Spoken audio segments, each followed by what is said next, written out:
I'm so tired. I'm so very, very tired. Ek wonder wat die vrou vandag alles hier aangevang het. Hierdie Miriam mens wat, Jaco, I don't know why it insists on this girl that doesn't understand Afrikaans.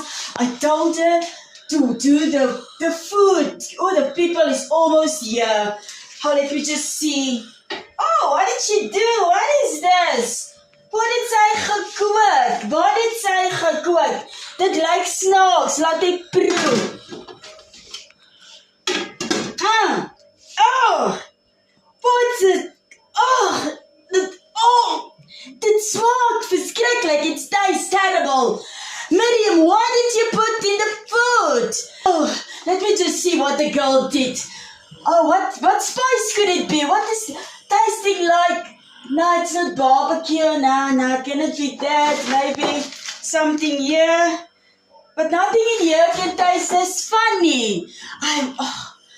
And now she's gone home already. I'm shouting at her, but she's gone home already. I'm gonna check tomorrow. Yeah, but what is this? Hoekom like that? So, pa se as. Wat het geword van pa se as? Moenie vir my sê. Ag nee. Jaco.